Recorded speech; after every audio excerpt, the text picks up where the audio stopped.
Okay, there is a question in the chat about the reason of having a managed memory.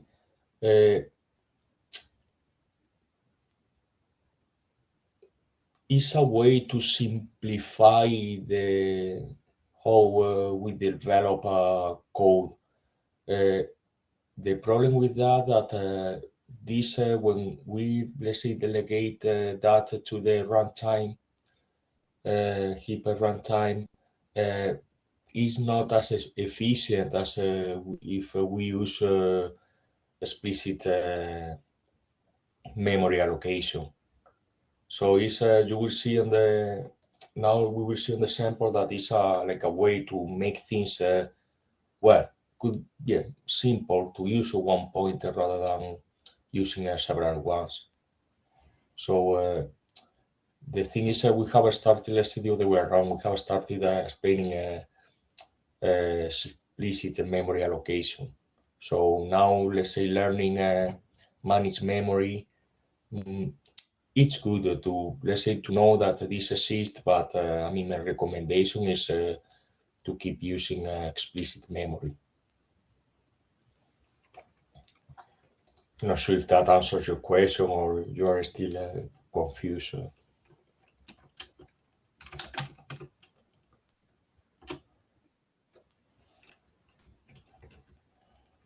Okay, so we need the first part is replace the explicit heap malloc heap main copy by managed memory. So if you notice here, I have a different I have different pointers. For each pointer, I have a pointer for the host and the pointer for the pointer for the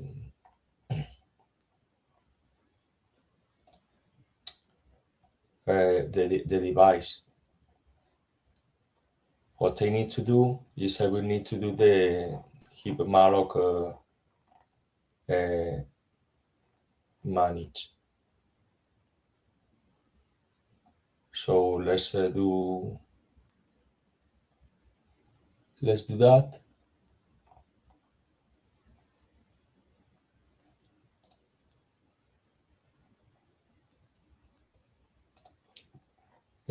Okay, so here what I would need to replace is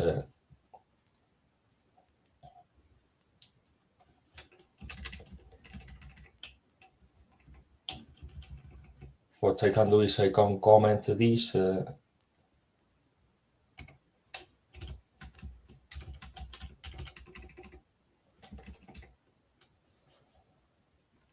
I will rename this with the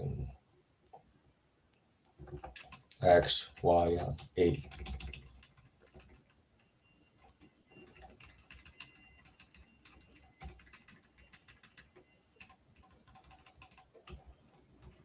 So I don't need to do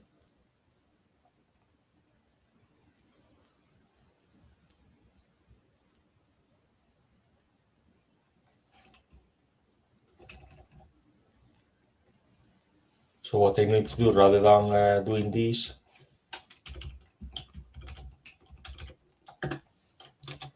I would need to use I will copy this here.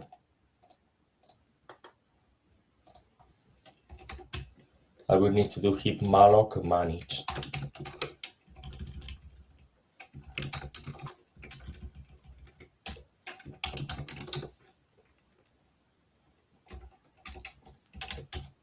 So I will allocate X, Y, and A. I will not need to use this. And I will initialize the vectors X and Y here.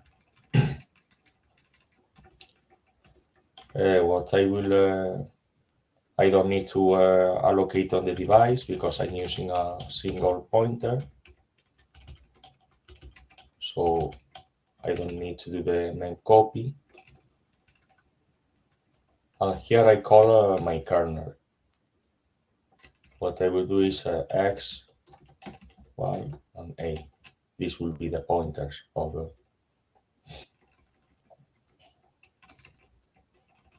here. I will not need to copy back the memory.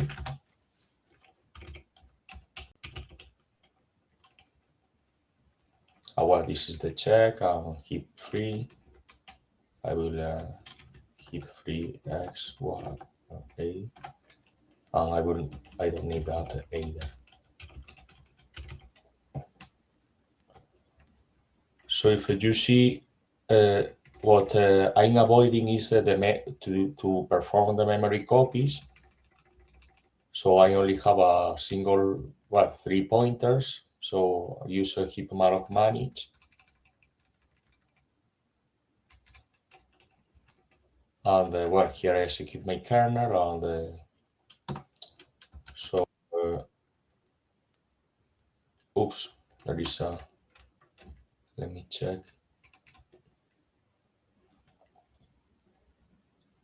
Yeah, here, thank you. That's I would need to modify this as well.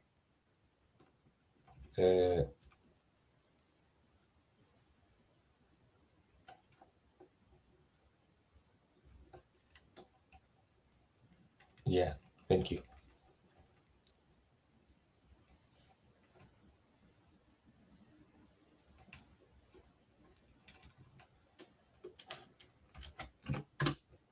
So let's see if that compiles.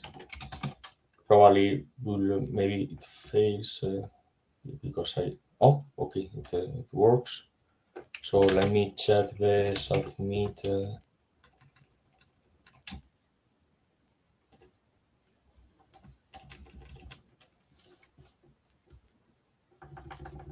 Yeah, we'll edit this and use stats. So let's batch submit.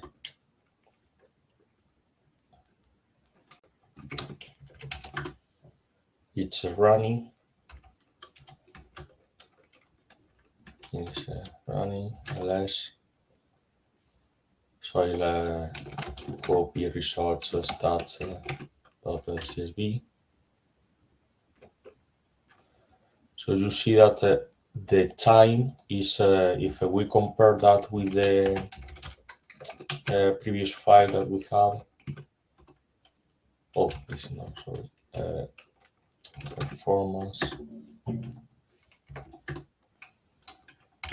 Manage.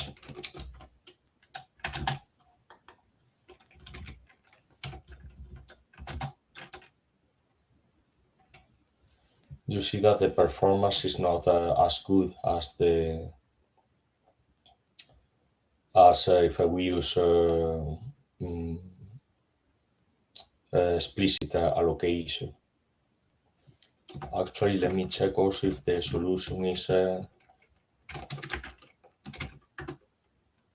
yeah, we get the same. This is correct. And let's see that it's easier to code because you don't need to do the memory copies, and you have a unique pointer. But yeah, that will be we will have a performance degradation. One thing that we can do is the add a prefetching, and see if that helps. So to do that, I will need to specify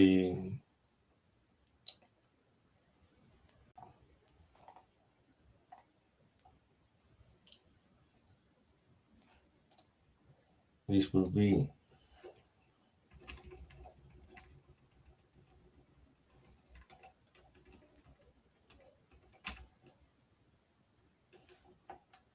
for instance, once that let's say X is available, I can use a heap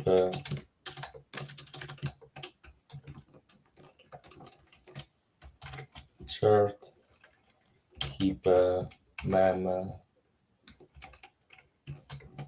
prefetch async.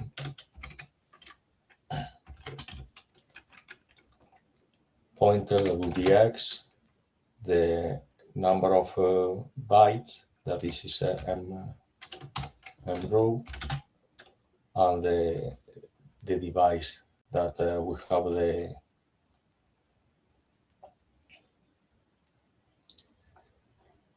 device. I think we have it defined here.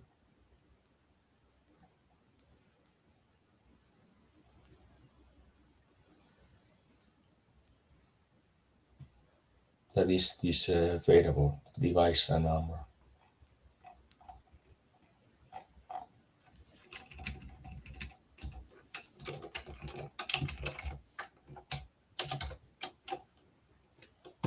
We do the same with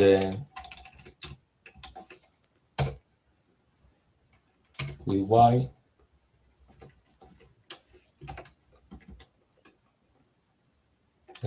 This will be the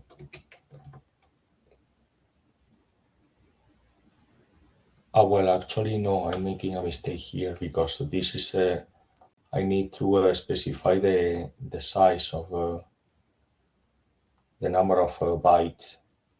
So here will be n row multiplied by size of double. And here will be the number of columns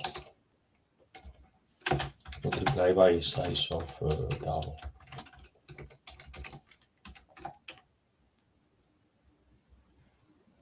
Okay, so this is the prefetch.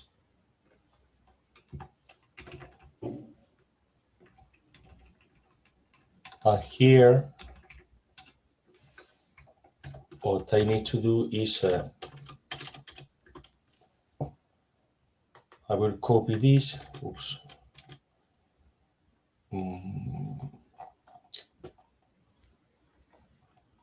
I will copy this line here.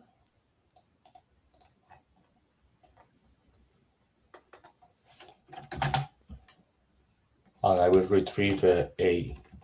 The size is number of rows multiplied by number of columns by size of double. And to retrieve from device to host, I need to use, that is on the documentation, I will need to use heap CPU device ID.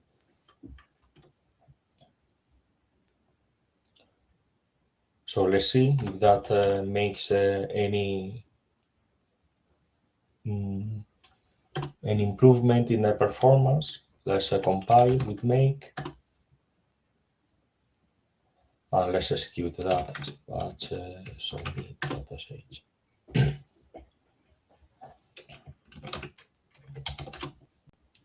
Oops, it's already run. Let's see if there are any issues. Okay, this is we have the correct number, and let's see the results. That's CSV.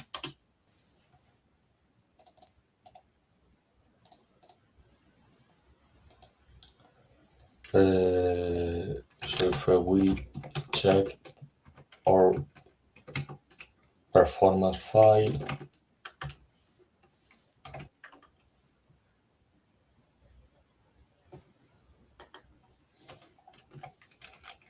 this is like a prefetch.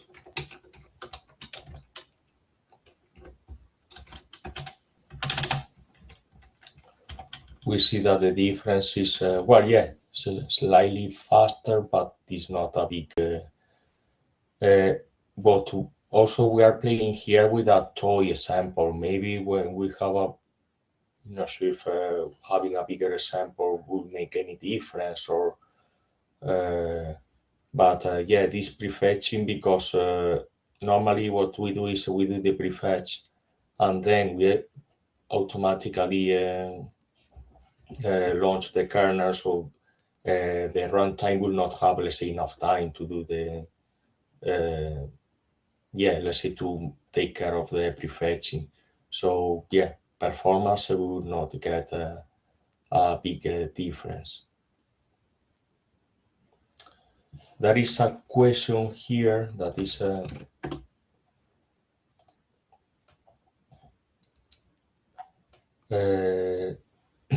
that why let me open again the code.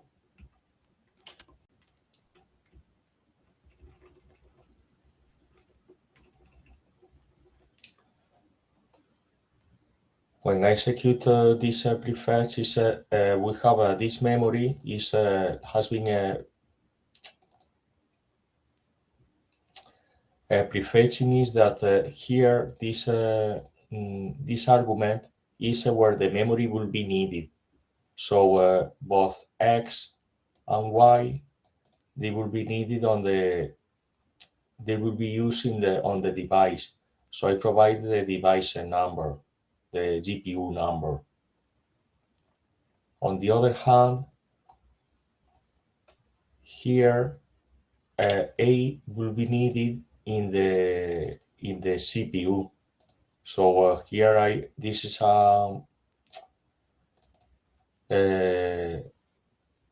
this is a variable that is a constant that is already defined, that is a heap CPU device ID. That means that the vector A will be needed in the CPU rather than on the GPU. Not sure if that makes sense. Yeah.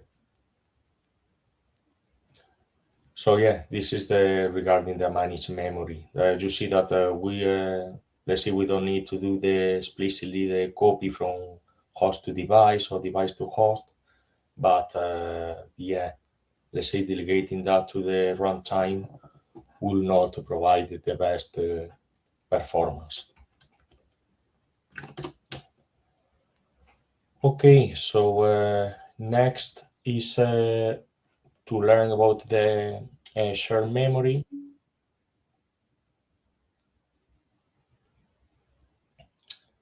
Okay, it's a question in the chat that is what exactly the prefetch pragma do. Is let's say advising or providing a hint to the heap runtime about where the memory will be needed. So let me open again the code.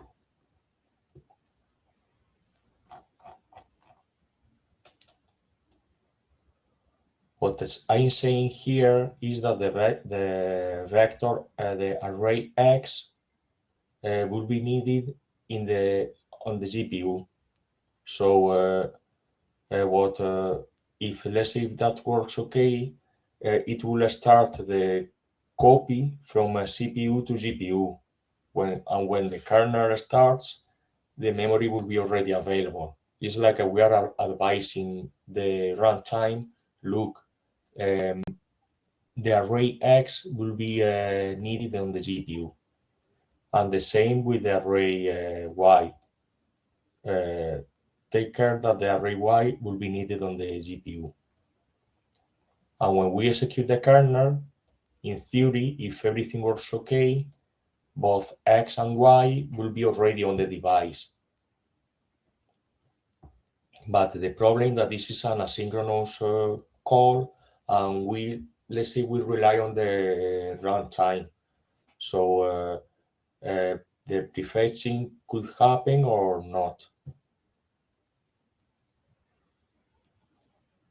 Same the other way around when we need this the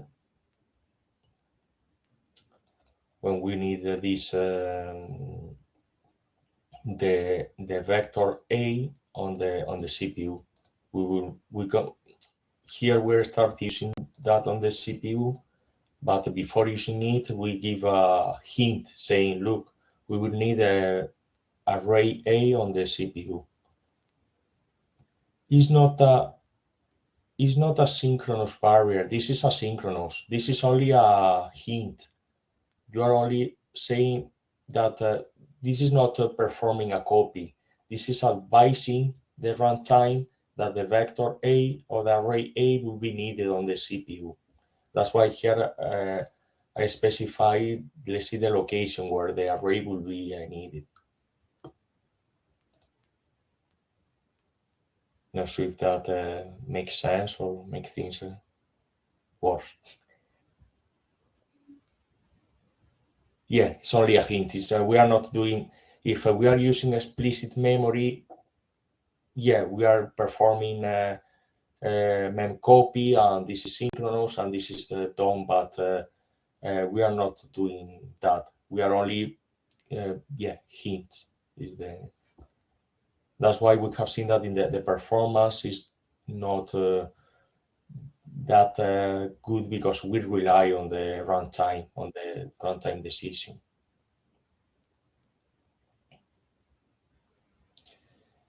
Yes, as you said, in theory, should help with the performance. The thing is, it helps. Let's say if I do the prefetch, and for instance here, I do like a big calculation on CPU. So in that case, the memory may be copied from CPU to GPU while we do this big calculation. And in that case, when we execute the kernel, the memory will be already on the GPU. Same as here. I think that here I can do also like a big calculation or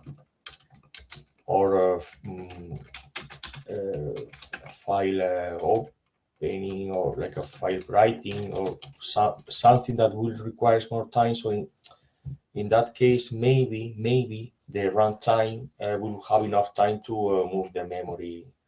But in this example, what happens here is that we start using A probably before the runtime had enough time to copy the memory from GPU to CPU.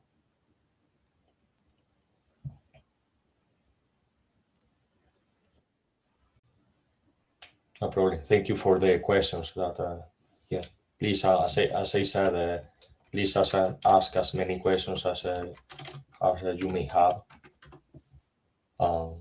If I know the answer, I will provide it to you, and if not, I will find it.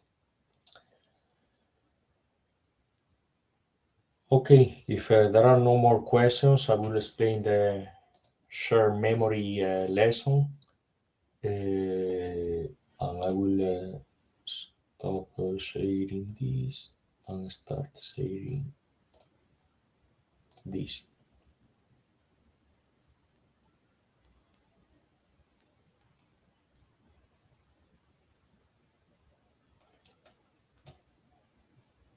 Okay, so you may see my the slides.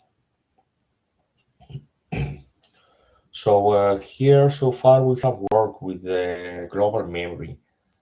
Global memory is, let's see, memory radar on the GPU, on the device, and all threads, all blocks, all threads on the GPU will have access.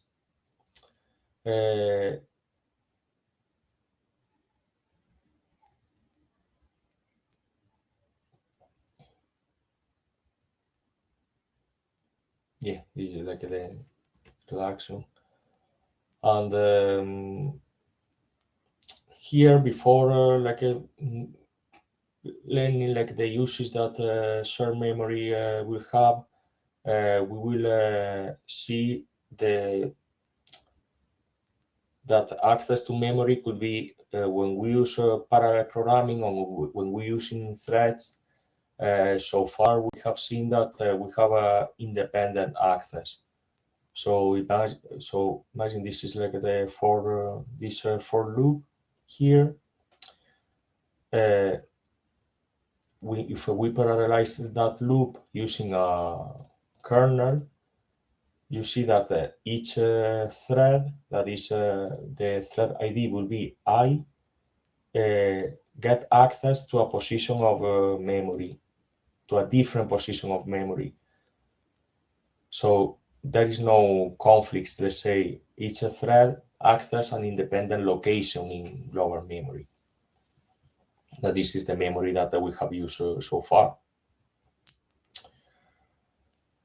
What happens if we share a memory location between threads? This is normally when we do what is called reductions. So we have an array, and all of the elements we add all of we added the value to a common variable called sum that is there in the. So I have this. This is like the what I will do in a CPU in a sequential code, but problem here that I have my kernel. I have the thread ID. I check that the value in I is not big, so we access the memory that has been allocated. But you see that here, so this access will be independent, but this access will be dependent. So several threads will update this variable. So what we will have there is we will have a race condition, because normally when we do an arithmetic operation, we go through different. The procedure is first we read the current value of a sum, and we copy that from memory into a CPU register. We undertake the arithmetic on that register, and then we store the new resource back to global memory. So it's like we read sum, we perform the operation, and then we write back that. The problem is when several threads does the same, this could yeah, the value of some could differ depending,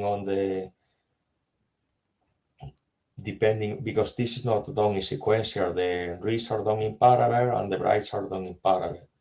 So maybe thread 0 is writing some, and thread 1 is reading maybe what has been written, or maybe is reading another version of some. So we will not have control of what we are reading, writing. So the result will not be correct once that we run this in parallel. What is the way of avoiding that? Adding some synchronization. So adding a log. The log, I mean, well, we have this function here on that is on the heap API that is called atomic add. So behind the scenes, what it does is log the memory location, and when it's logged, they could be, when you do a log, could be two results. If you are the first thread that access that location, okay, the location is yours. You can read the location, you can write, fine. But if there is another thread that is has access to that location, you will wait until the log is released. So let's say that I'm the thread that arrived first. So I get the log, I read the value, update and store the value back, and release the log. We should be careful, because when we do this, and when all threads access the same position in memory, this will serialize, or this will completely break the performance, and actually will take quite a lot of time, because you are doing the same work that you do in sequential, plus locking and unlocking the variable as many times as threads are running. So let's see, the parallel version with atomic add will be much slower than the sequential one because we have a huge overhead locking and unlocking the variable. What is explaining there that well, we can do atomic add with the integers double is what is called an overloaded function, depending on the variable type, will execute one on another.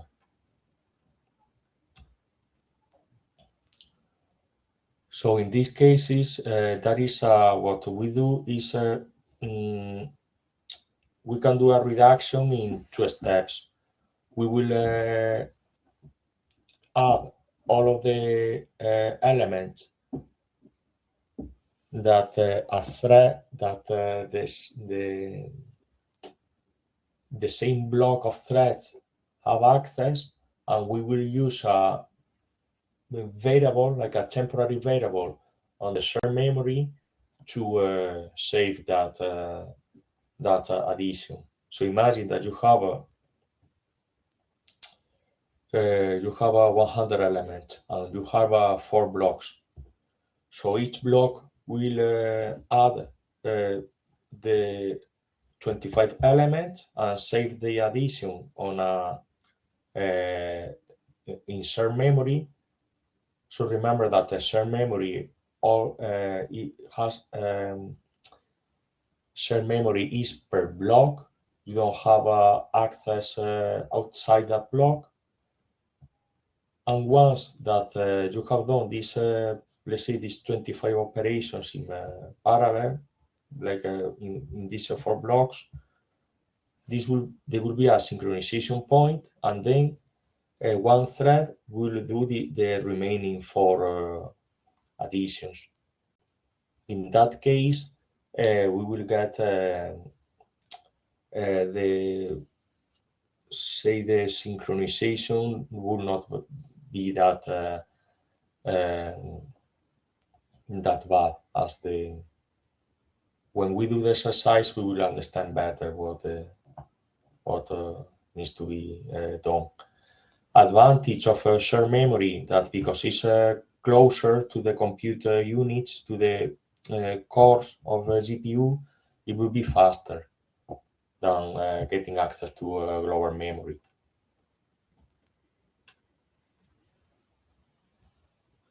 Well, in the example, yeah, we are using a static shared memory because it's already defined it's let's say hard coding. As I said, the characteristic is speed. It's faster than global memory because it's closer to the cores. And on the other hand, it's the limited size. So normally it's a few kilobytes. So depending on the GPU, the GPU where we are running. And also the scope, this is what we need to bear in mind. Global memory, all the threads, all blocks have access, but here the shared memory is only accessible by threads within the same block. So it's good if you are sharing data between threads of the same block. Benefits. So because it's closer to the core, so you have a reduced latency. Again, it's closer, we have efficient data sharing, and also the for synchronization will be like a less, we will have a less overhead if in case that we use like a shared variable in the whole global memory. Use cases, we will see an example of the third one, that is the reduction operations, but also it's useful when we do a matrix multiplication that rather than performing the whole matrix multiplication, we can do chunks and use the shared memory to store some matrices. And also for extensive computations, this could be appropriate. This the approach of using shared memory use cases. To synchronize a thread between the same block, there is a function that is called sync thread. This is a double underscore. And this is like a barrier for this thread. Here I see an example of, we can see an example of, what I'm doing here is, again, I'm using global to define this kernel. I define this temporary variable. We use share to indicate that temp TMP will be on the shared memory. And normally we use threads per block. This will be the size of the vector, because each thread of that block will have access to a unique position of that memory. So here what I'm doing is I like to reverse elements. I copy the thread index and then I'm performing I'm writing independently in the shared memory these contents. To make sure that this, let's see that all threads have performed this, we will need to introduce here a barrier. And when this is done, we can copy, each thread will copy the position that is on the temporary, on the shared memory to global memory. We will see a similar sample for exercises.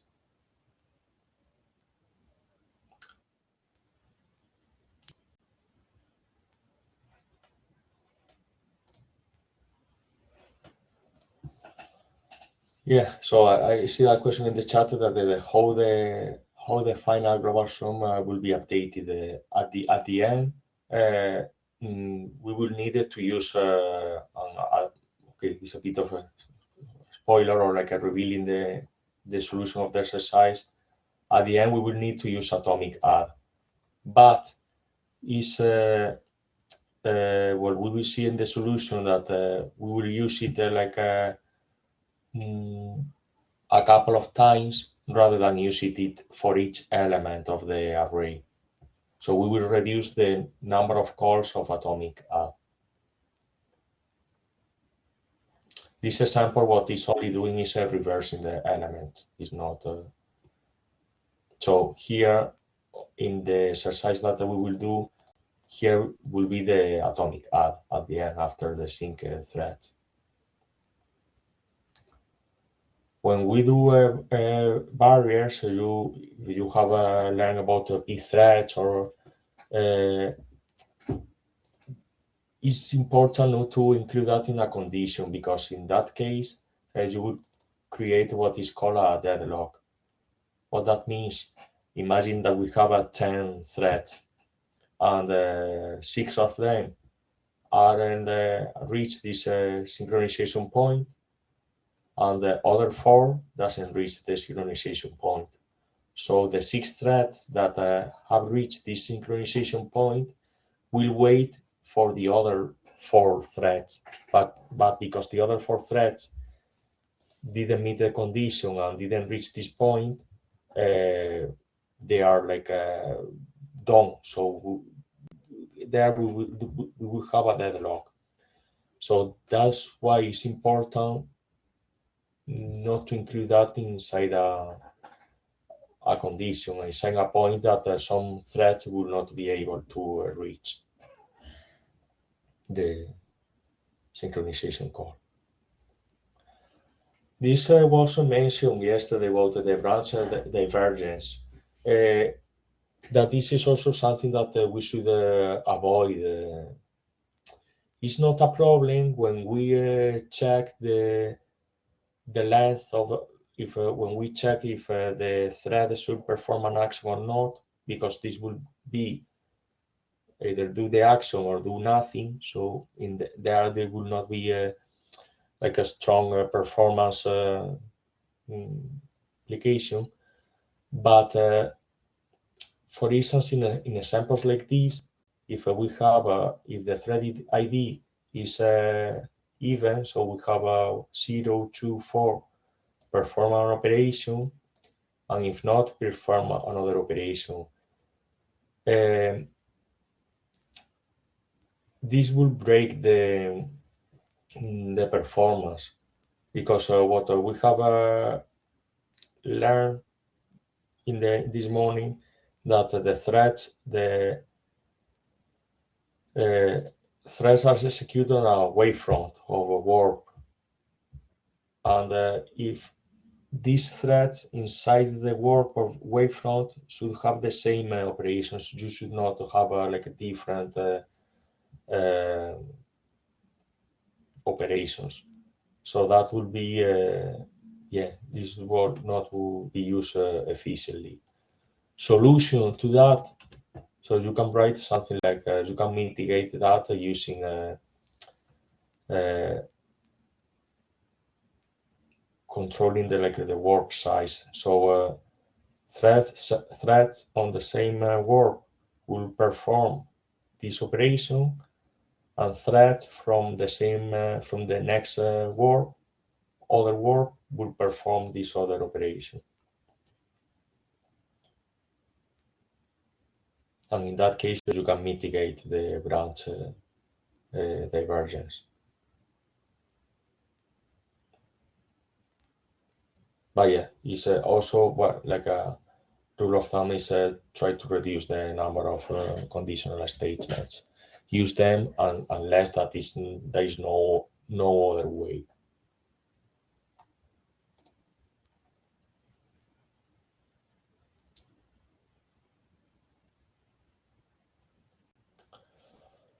Here, what is said is like be careful that again share is a limited resource, so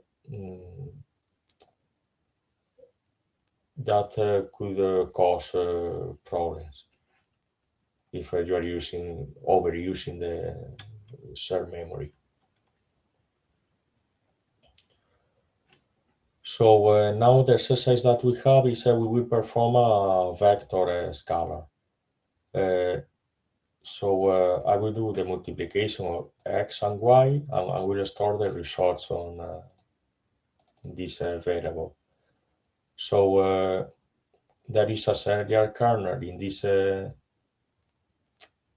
here in the exercise in the repository. So you will need to write the kernel, the parallel kernel, using shared memory, and also using synchronization, using the atomic add, in order to get the solution.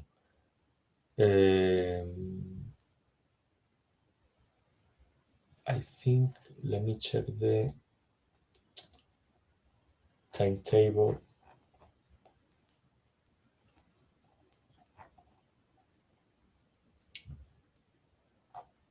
Memory. I will give you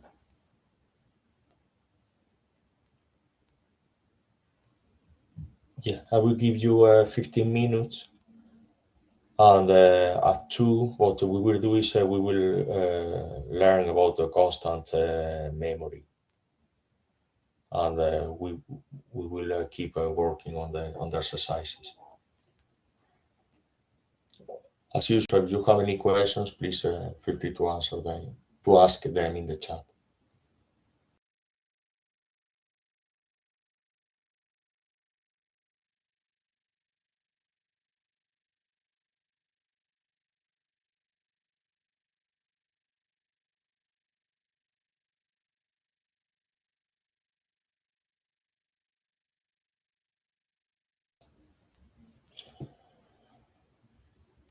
Okay, I guess that you are still working with that exercise, but what I will do is I will cover the other type of memory that we have, that is a constant memory, and I will give you time to work with this exercise, and when you finish, you can move to the next one. We will see the solution of these exercises tomorrow morning.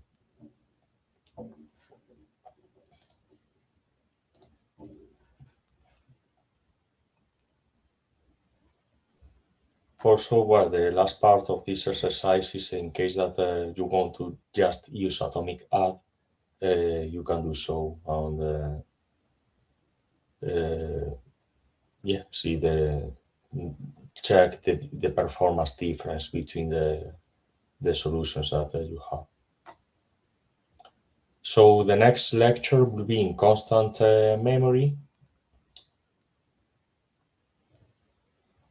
So we have seen that we have on our GPUs, we have the global memory that is gets access, all threads will get access, but inside each block we have a shared memory, and also we have a constant memory that this is a small fraction of memory that will be used for constant values, and that might be of help to get a better performance. But yeah, this could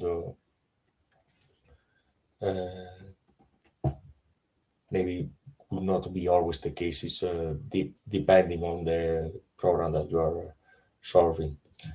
Characteristics of this is we have is a read that memory is read only. So this is modified by the CPU before the kernel runs. But once that we launch the kernel, this memory will be read only. Access is faster because the location is closer to the thread, and again the size will be limited. It could be like a 64 kilobytes.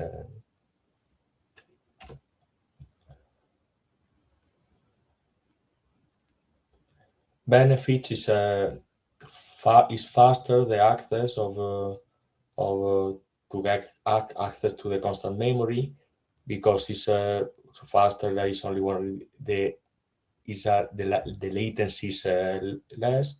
Yeah, it's like these three sentences could be summarized that constant memory is faster. Cases, the use cases, well, as the name says, could be for constants or configuration data, some lookup tables that are frequently used by the kernel. So yeah, also summarizing these three sentences in for constant data that will not change during the kernel execution.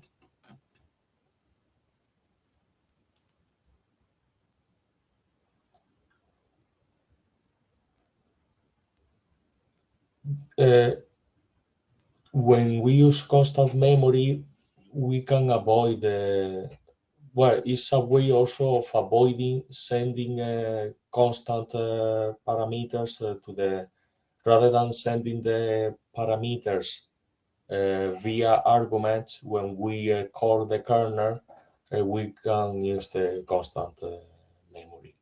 But again, bear in mind that the size will be small, so large objects will not fit into that constant memory. So what we do on the code that will execute on the CPU, I will define this array, check that I use in the memory space qualifier the constant with the double underscore at the beginning and at the end. And what I'm doing is for instance, I have these three values defined, and the function that I'm running is a heap memcopy to symbol. So I'm copying in the read only that this is the constant, the pointer that points to the constant memory. I copy values and get the size, and I'm executing this before the kernel is launched.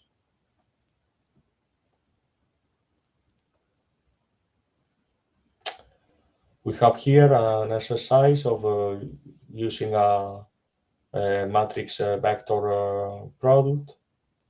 There is a new template provided, and well, here is explained that if we go to the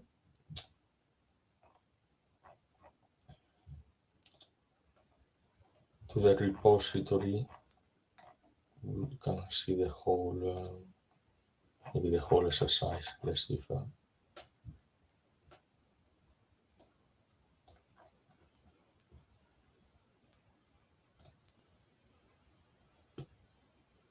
So this will be the exercise for to test the constant memory.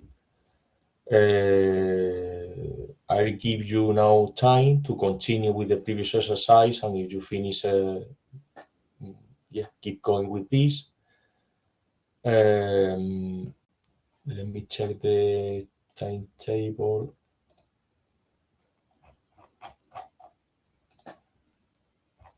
We will do the exercise until 45 past 2 or quarter to 3. We will have a 15-minute. No, sorry. The break will be a half past 2.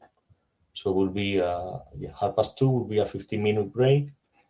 Later I will explain streams, and yeah, I will give you time to work on the exercises until 4 p.m. and then we will yeah, be finished for the day. Again, if you have any questions or anything, I'll be around. Please feel free to ask me.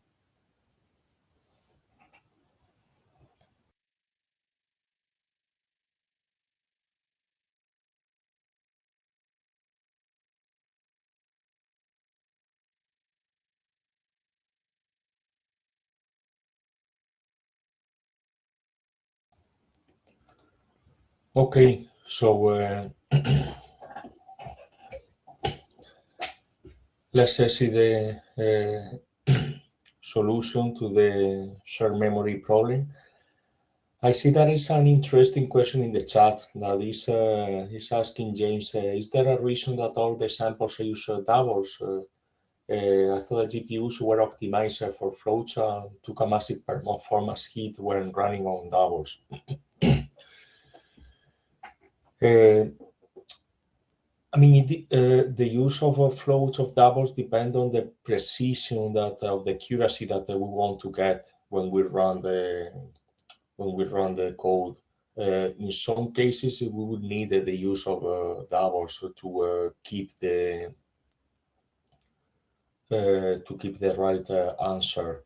It is true that using floats will be more efficient, but we will lose accuracy. So there is the let's say the trade-off. If we are calculating, if let's say we prefer performance rather than accuracy of let's say what we are calculating is not there is not a big difference on the accuracy. Yeah, float will provide a better performance. It is also true that newer GPUs are focusing more on less like a floating point, using less bits. But yeah, for some applications that not be the right approach, because we will lose precision on the calculations. So yeah, this is a interesting question and be something to factor when we use a double or floats. But yeah, performance, the double will take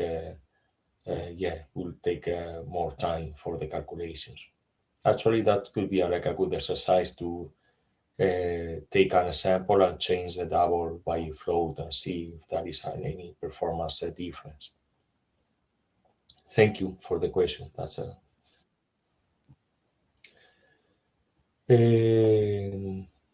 okay. So shall we see the solution to the exercise? You prefer to just see to spend more time with exercises, and we can just have a look at the lesson on the lesson of I forgot the name, the streams.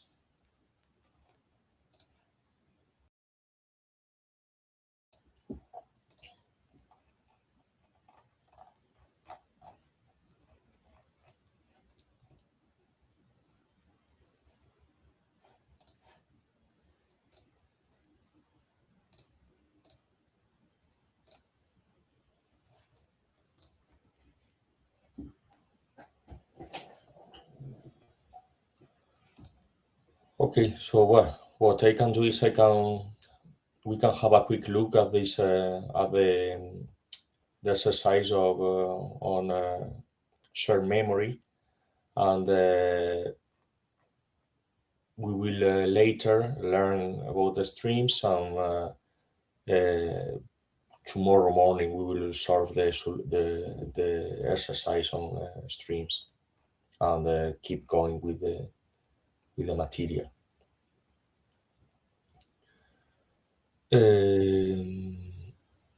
Okay, so let me share my.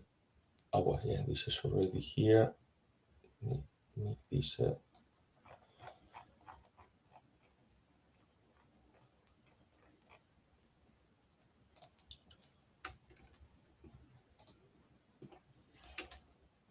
So yeah, this is the. Let me see if that doesn't work. Yeah. So this is the kernel. This is what we want to do in parallel. That this is done in serial. What I will do is I will make this file, and I will submit the file, and minus me is running,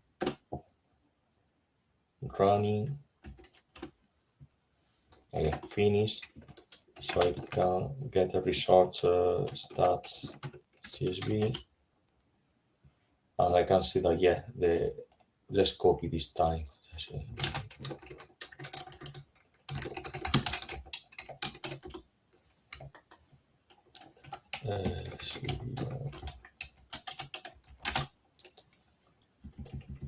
Make this more readable.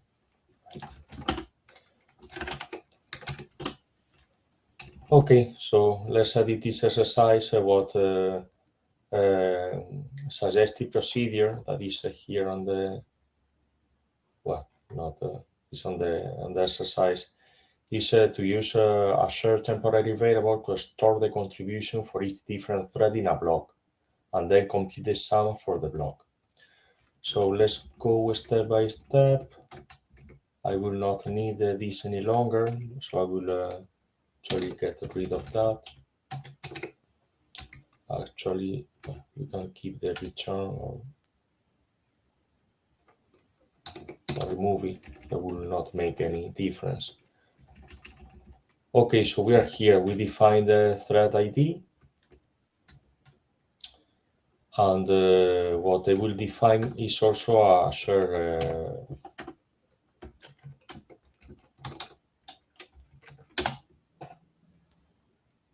share temporary variable. So this will be a share have would be served double, and this will be TMP, and the size will be threads per block.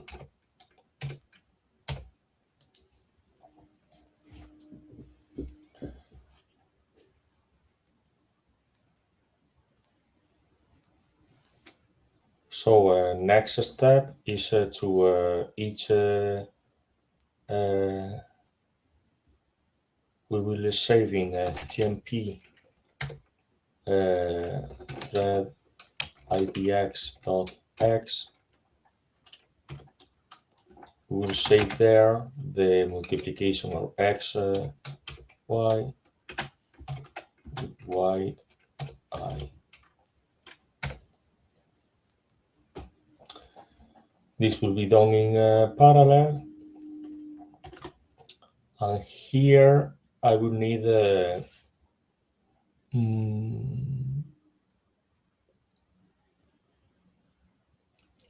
synchronize the threads.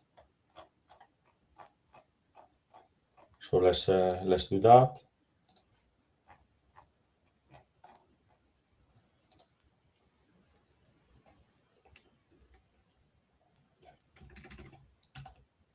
Actually, we need to be careful of the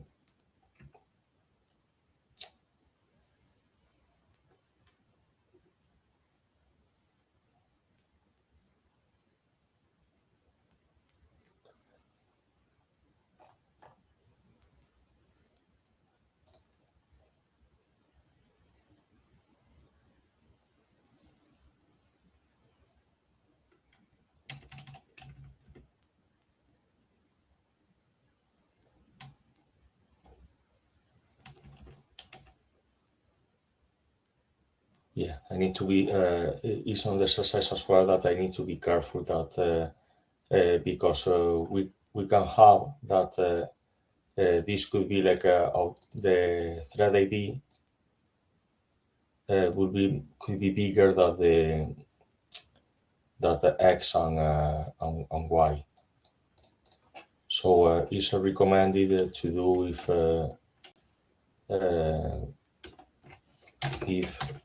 thread ID is less than n, we can do this operation. But for that, we will need to do temp thread ID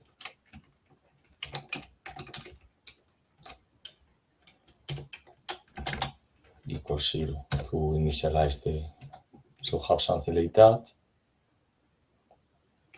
And here I will need to synchronize threads. No, this.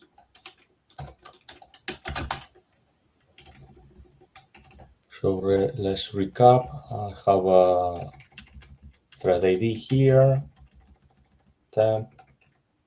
Actually here this will be thread ID.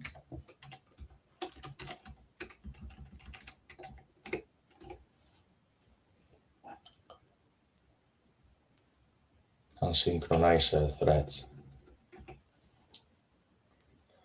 The solution here is we do this in parallel, right? This multiplication. But that once that our threads are synchronized, we should delegate for one thread of the block to do the reduction, to add all of the elements of the temporary array. So the way to do that is if thread idx dot x is equal 0, we'll open curly braces. I will do here a for loop, and I will create the variable sum will be I will need to create here a variable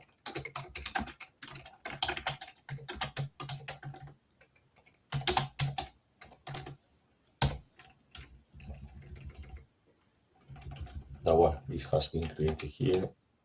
So I will need actually to do this for loop. Let me, yeah.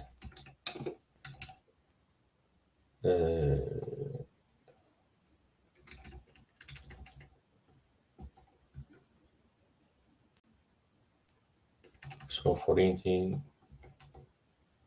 sorry, rather than n, this will be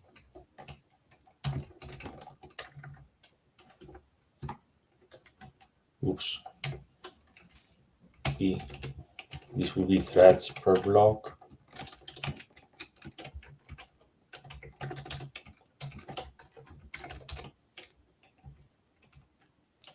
And here, rather than this, I will have a TMP.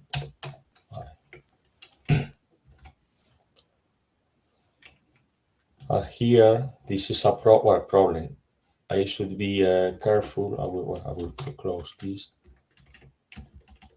Here, this will be an atomic operation. So what I will do is I will use atomic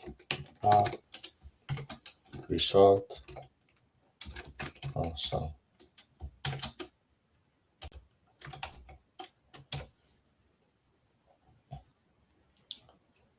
So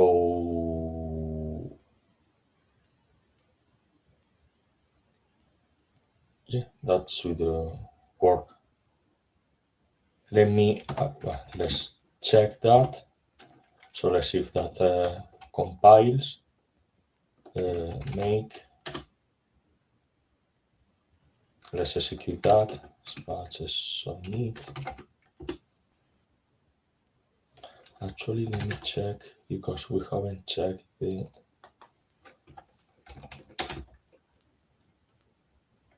Yeah, the result is for the previous for the serial one is this one is correct.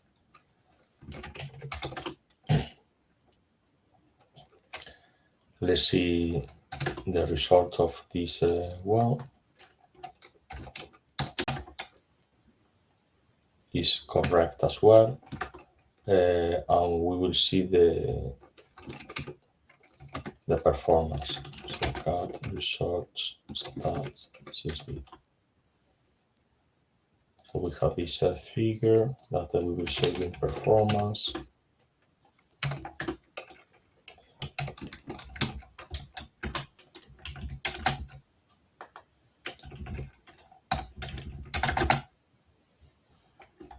So using this reduction and using making use of the shared memory, we get this performance. The exercise said that we can use only atomic add and see the performance. Let's do it that quickly so we can do that exercise.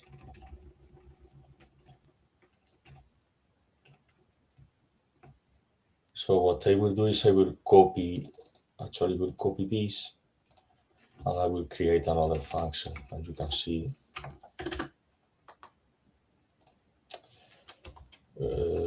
close.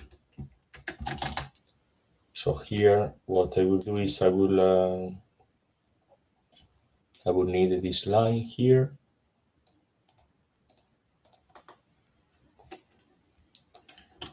and I will need if the thread ID is less than n,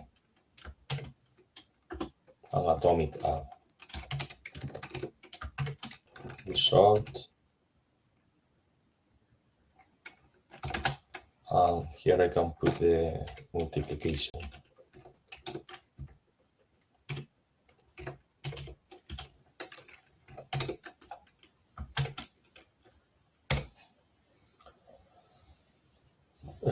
The dot, this will be again atomic.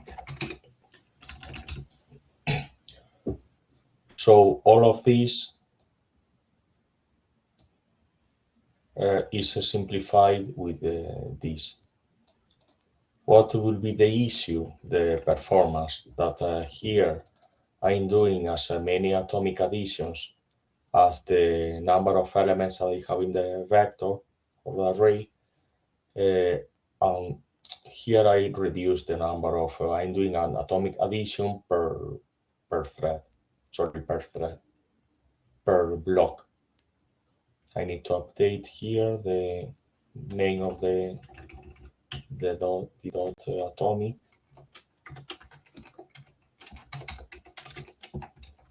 and see if that compiles. So make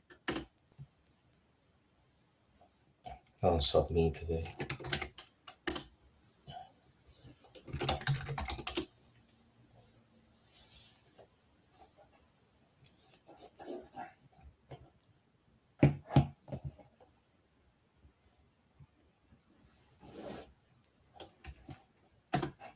strong. And if let's see if no, let's learn.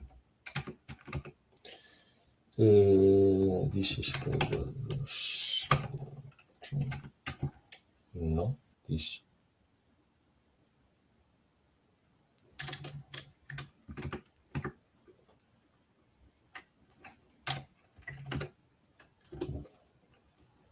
Yeah, the result is correct, and the performance, this one.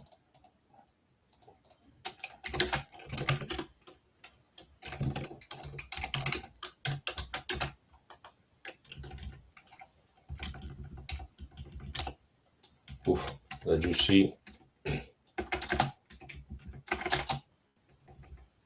that is way bigger than even the serial code, because the problem is that for each element of the array, you will need to do an atomic operation. You will need to do lock and unlock, and actually locking a variable from the OS system point of view will be is a very slow.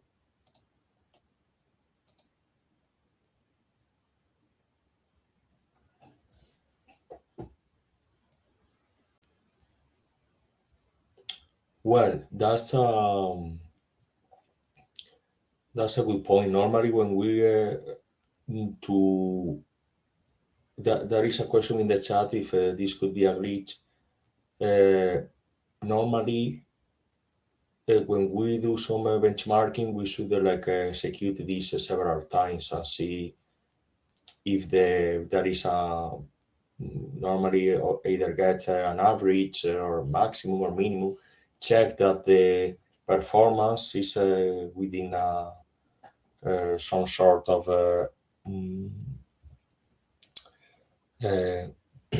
that the performance variation between runs is not that big. I think this is like a calculated with the standard deviation. We can run it again and see if that, I think I'm here. I'll see if the, no, okay. We can run it again.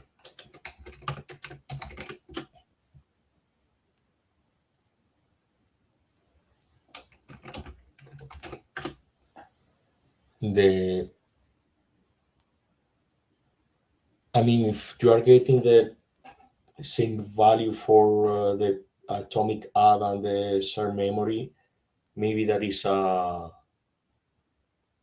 could be an issue with the kernel. We can have a look later and see if there are any differences.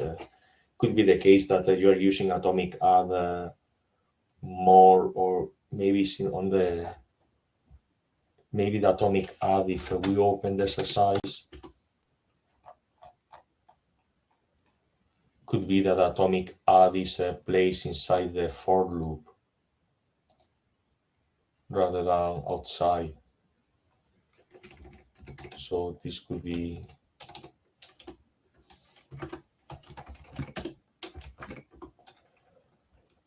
let's see the minus me.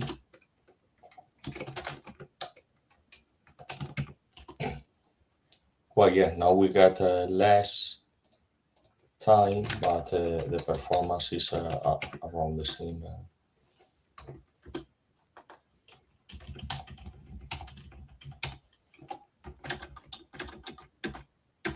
Yeah, it's more or less of the same magnitude. I would run again the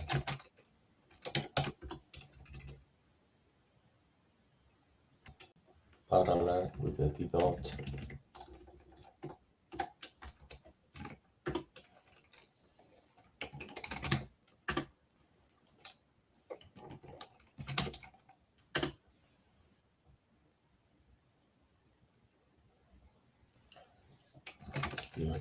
Me.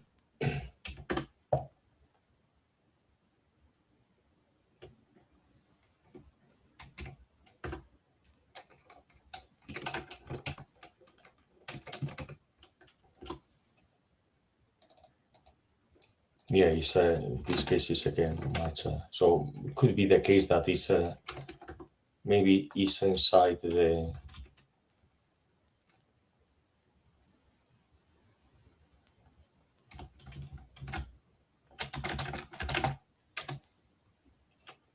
Yeah, you can. Yeah, we got like a different numbers, but yeah, they are around the same. So that also why it's convenient to run it.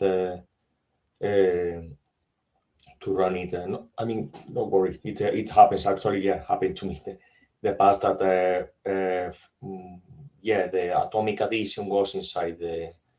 But I mean, actually, yeah, it's a good observation here because yeah, I'm trying like let's see to go quickly. I'm only running once that, but will be better. For instance, for the results that we have run before. I think was a section 203. No, oops, sorry.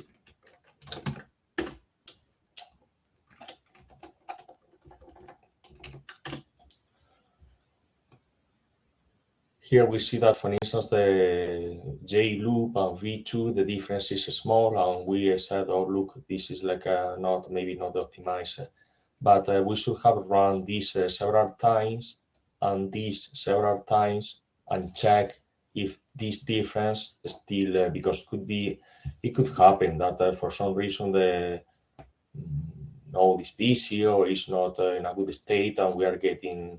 So it's important when we do performance to run the same code several times and also be consistent. If we use the average, good the average. Also, it's important. Some people use the standard deviation to say, look, the performance variation is small or is high. This also, when we work, for instance, with I/O, is quite, let's say, common to have a big performance variation. So it's good if you are reporting these results on a conference or on a journal or submitting a paper to a journal to explain number of runs and if you are taking the maximum, the minimum, etc. But yeah, this is a good comment. Thank you. Okay, to finish today.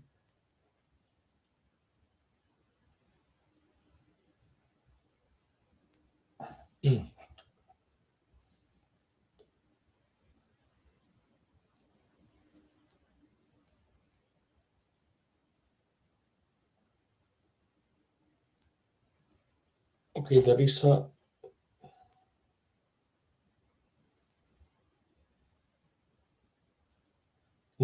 an interesting question in the chat. Actually, we'll open.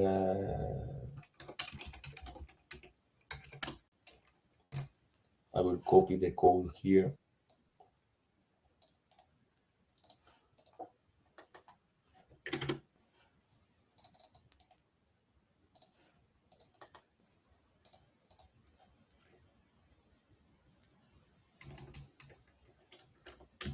So, I mean, maybe I'm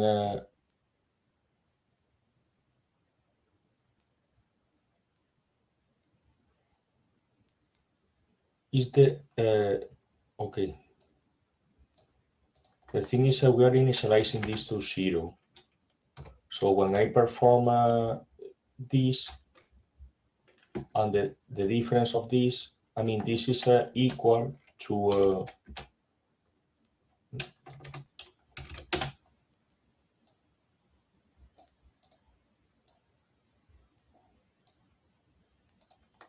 this is equal to this.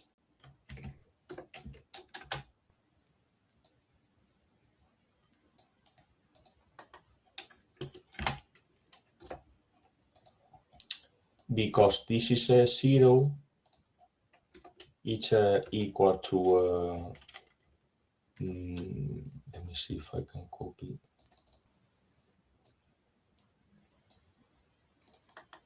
No, sorry, I didn't copy the right.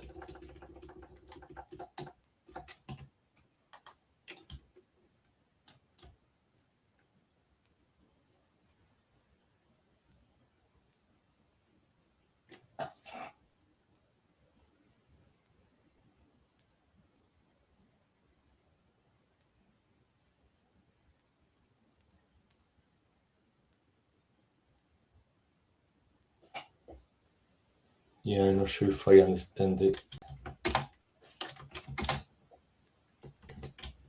I mean, the question is that you are getting the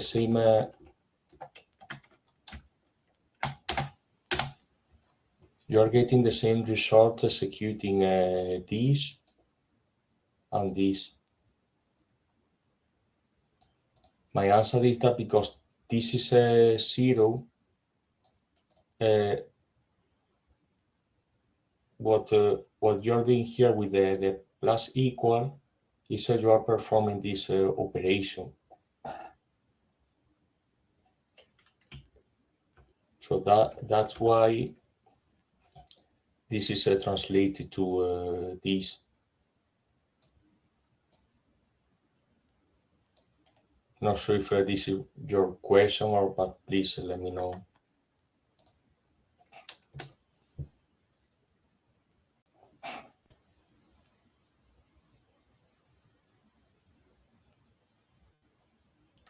But okay, but the problem is well, not problem. I mean, we do it once. We don't iterate.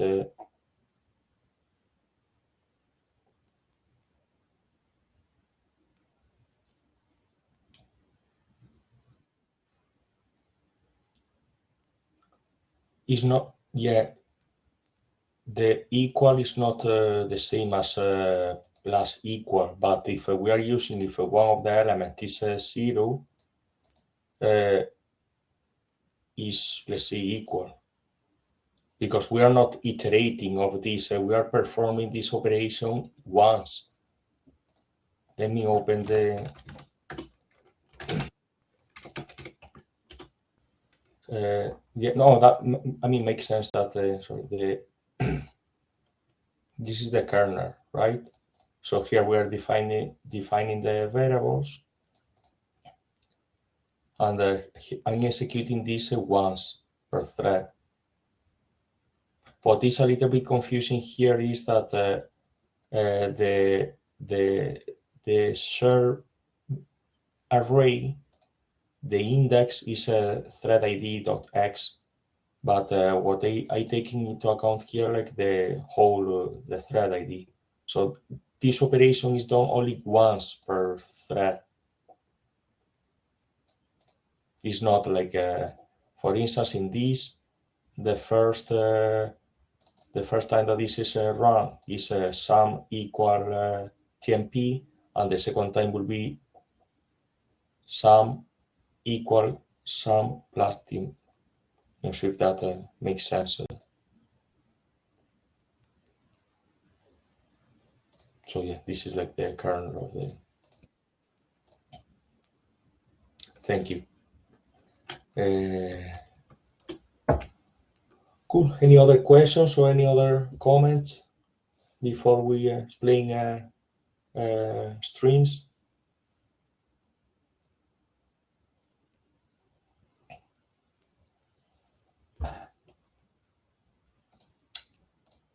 not, we'll stop sharing.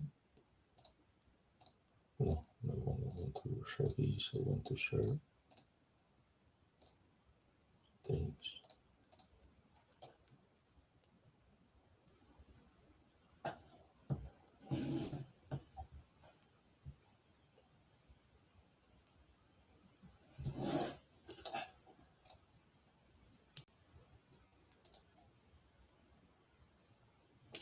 Okay, so until now we have using one stream. So streams are let's see another way of making our code parallel or concurrent.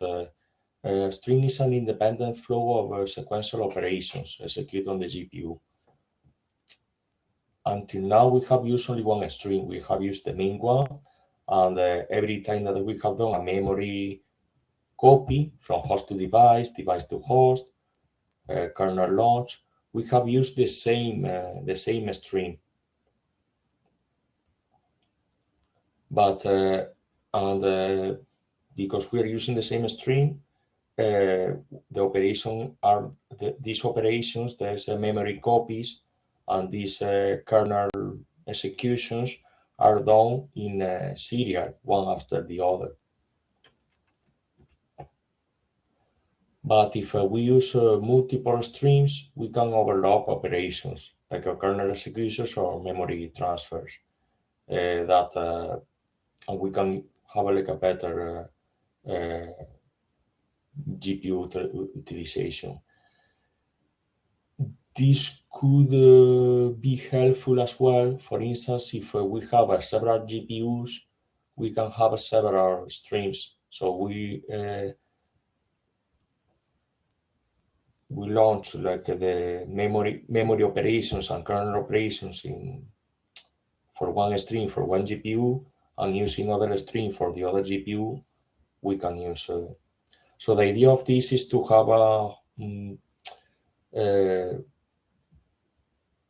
to execute rather than executing in sequential, like if you see the timeline. I'm not sure if this will be helpful. If give me a second, because I think there is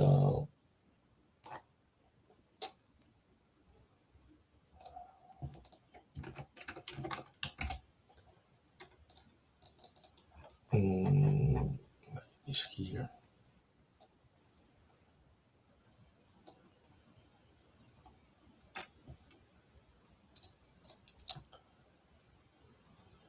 So if I go to the heap documentation, this is helpful. This is the time that we so we have here 3 streams, and here, for instance, could be a memory copy or a kernel.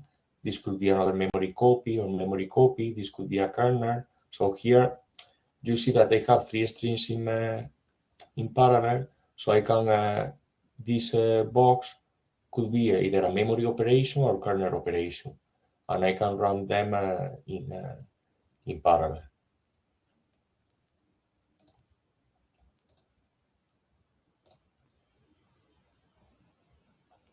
So why this is useful when I want to run several kernels at the same time, or if I want to overlap data transfers and computation, or I can do also for asynchronous memory operations. The idea is to overlap. We can overlap several kernels, or we can overlap several kernels executions, or we can overlap memory transfer, data transfer with the kernel execution, or we can have a pipeline processing that each stream can do a different part of a video processing. So this would be another way of parallelization. This would be like more concurrency. Makes sense.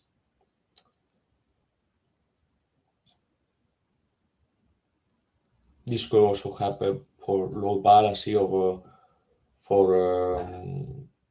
real-time data processing, or the example that I said before, for multi-GPU systems, one stream could be linked to a GPU, a different GPU, and you can have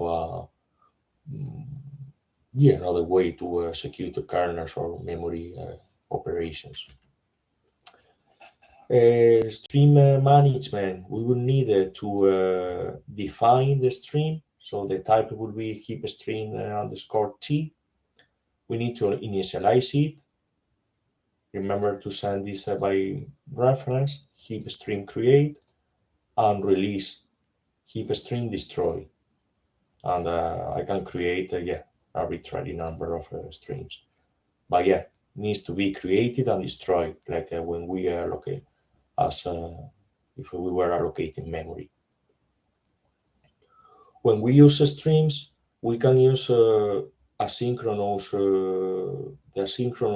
version of a heap memory copy. The name will be heap memory copy asynchronous, and the same, the destination, source, size, the memory copy kind, if this will be from host to device, device to host, etc. But here I will need to specify the stream.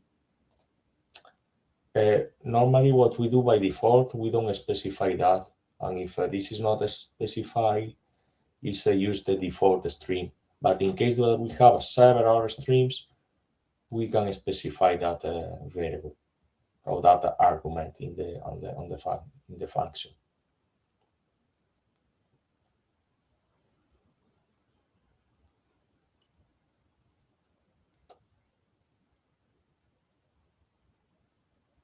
Yeah, this note saying that this is like because we are using explicit memory, so we need 2 pointers: the source, the destination, and also the memory. I mean, it's not sure about, but we are using explicit memory allocation, explicit memory copies, so we are not leaving anything to the runtime. Okay, well, this is asynchronous, so we don't have control over when the memory copy will take place. But we will see now how to check if the operation is finished or not. To do that, I would need to do a synchronization point with this function. So we will do a heap string synchronize. The argument will be the string, and this will block until the previous function or functions have finished. Oops. For kernels, we can do the same. So far, we haven't specified the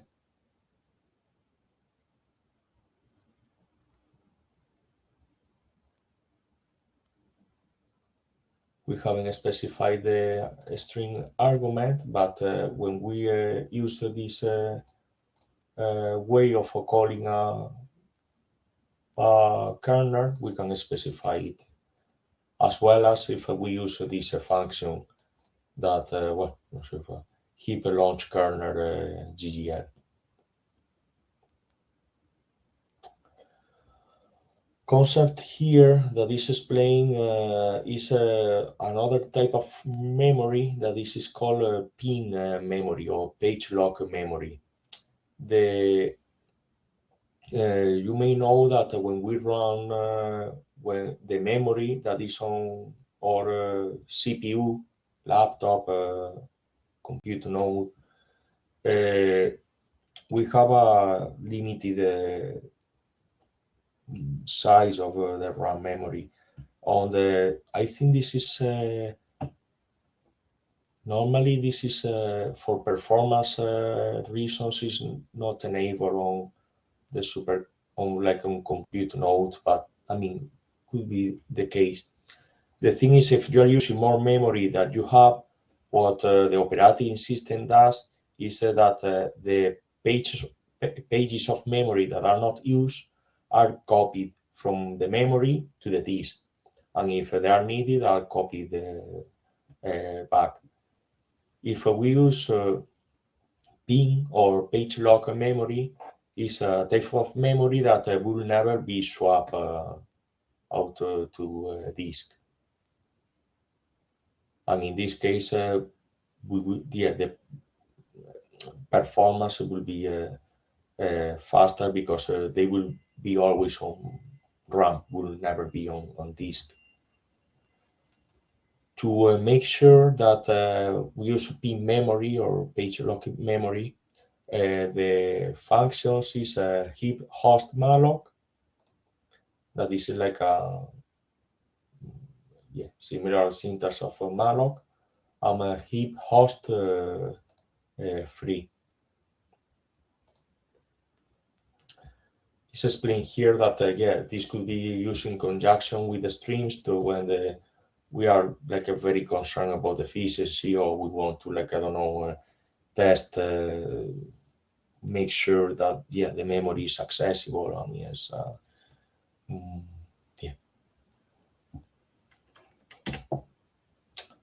benefits again, that is faster, and will not be a variation of let's say we will get always the same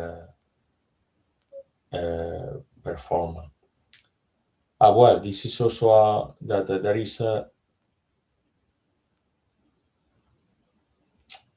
this that the GPU can directly access pin memory without involving the CPU, enabling more efficient data transfers. I think this is because if we know for sure that the memory is on RAM. I mean, it's the data is on memory, it's not on disk.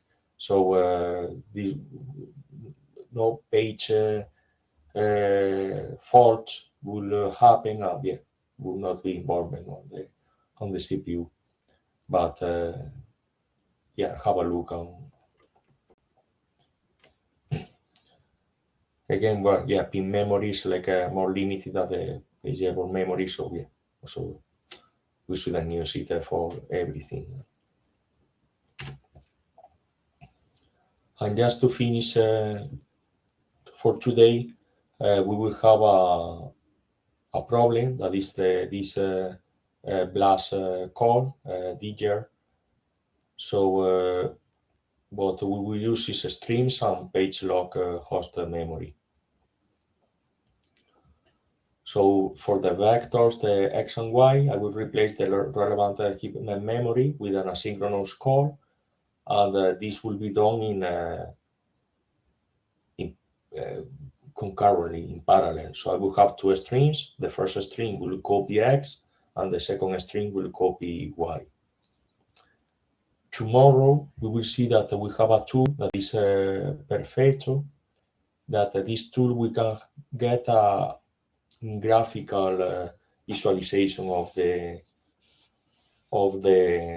streams execution, and we will see if that makes sense, or let's say the efficiency of that approach. Also, the host allocations of x and y, the second part, can be done with the heap host malloc, and we will check as well if there are some performance variation. Here, these exercises are small, are toy samples. So maybe for some optimizations, or for some things that we think that optimize the code, it could be the other way around. Could be that makes the code more difficult for the runtime. So that's why it's always helpful, or it's always recommended to, when you are working with a code, to have a baseline, to have a result, 10 seconds, fine. And then every time that you do a modification, or every time that you do one update or something, compare the new time with the baseline.